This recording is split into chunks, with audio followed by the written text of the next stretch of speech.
Jumpa lagi dengan saya Yeni Indra di Gospel Truth Cakes dengan renungan yang berjudul Sudahkah Anda menggunakan karunia-Nya? Banyak orang yang datang kepada saya dengan pertanyaan tentang Alkitab atau tentang kehidupan mereka, dan seringkali mudah terlihat bahwa mereka terfokus pada hal yang salah. Kita sering mencoba menyelesaikan masalah hidup dengan logika dan kekuatan sendiri, sementara kita mengabaikan kekayaan penyediaan yang telah kita terima dari Tuhan. Sebagai orang percaya yang adalah ciptaan baru, dibenarkan oleh iman dalam darah-Nya dan duduk bersamanya di tempat surgawi, kita telah diperlengkapi untuk hidup jauh lebih dari sekedar penderitaan dan mengalami kehidupan yang biasa. Namun banyak orang mengabaikan karunia anugerah dan terus menjalani hidup dengan kekuatan sendiri yang terbatas. Apa yang telah Anda terima tetapi belum Anda gunakan? Sudahkah Anda menyebut nama Yesus hari ini? Sudahkah Anda mendeklarasikan namanya atas hidup Anda, keluarga, kesehatan, keuangan, peluang, dan tujuan Anda? Sudahkah Anda menyadari roh-Nya yang ada di dalam Anda hari ini? Apakah Anda dipenuhi dan memujinya dalam bahasa surgawi alias berbahasa roh? Sudahkah Anda mengingat kuasa darah-Nya yang telah membersihkan dan membebaskan Anda dari rasa bersalah dan penghukuman? Sudahkah Anda mengingat kuasa firman-Nya? Firman Tuhan dalam hati dan mulut Anda memiliki kuasa untuk mengubah keadaan, menyembuhkan tubuh, menguatkan mereka yang terluka, dan melawan musuh. Apakah Anda berdiri di atas janji-janji-Nya? Semua janji-Nya hidup dan aktif, ya dan amin, serta mengungkapkan hati Tuhan untuk kehidupan Anda yang berkelimpahan. Sudahkah Anda menggunakan kunci kerajaan? Prinsip-prinsip kerajaan adalah kunci untuk membuka segala anugerah dalam kehidupan kita.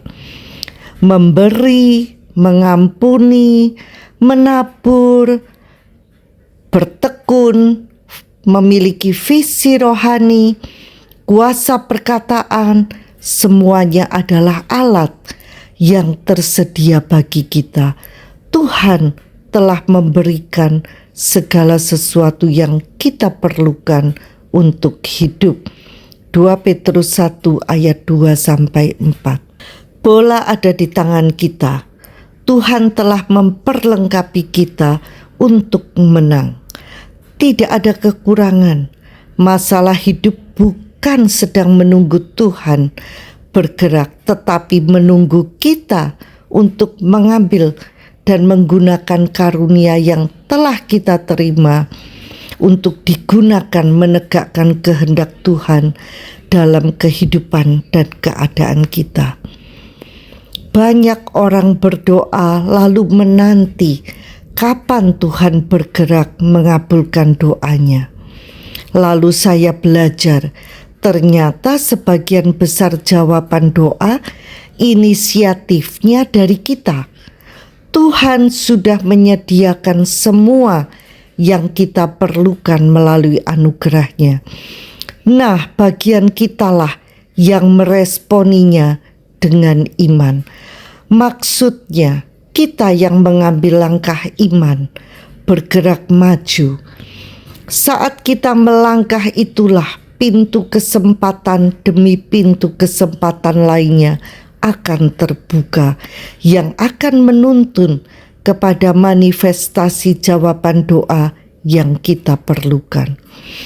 Ketika kita melihat sebuah kebutuhan, pilihlah untuk melihat penyediaan bagi kebutuhan itu dalam roh.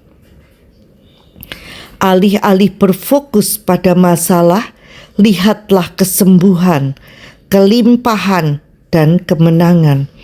Apa yang kita pilih untuk kita lihat akan mengaktifkan iman atau justru mengaktifkan ketidakpercayaan kita, sebab kami tidak memperhatikan yang kelihatan, melainkan yang tidak kelihatan. Karena yang kelihatan adalah sementara, sementara yang tidak kelihatan adalah kekal. 2 Korintus 4 ayat 18. Setiap hari bisa menjadi anugerah yang penuh dengan potensi atau hanya 24 jam yang berisi penderitaan, ketakutan, dan kepahitan.